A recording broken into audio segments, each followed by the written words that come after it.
So here was this black guy, me, in handcuffs.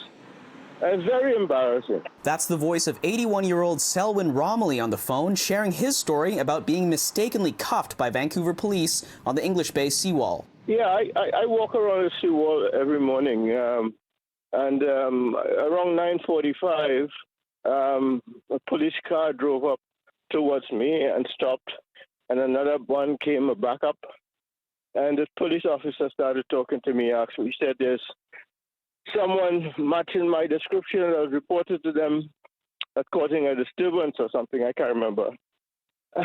And without much further ado, he put me in handcuffs. He says the police were looking for someone around 40 and 50 years old.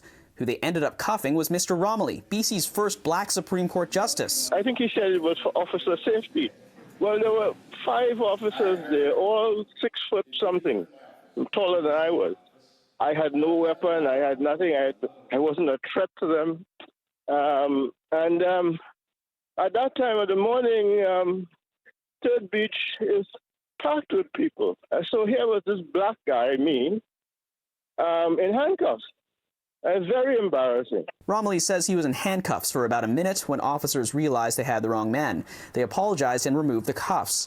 In a statement, Vancouver Police spokesperson Sergeant Steve Addison says several people called 911 because a man was assaulting strangers near the seawall at English Bay. Addison says police briefly detained a man to investigate until he identified himself as a retired judge, when it became obvious that he wasn't the suspect and had done nothing wrong. They have a lot of work to do. Number one, they have to clean house. The longer it takes to clean house, it shows you the further up the problems are.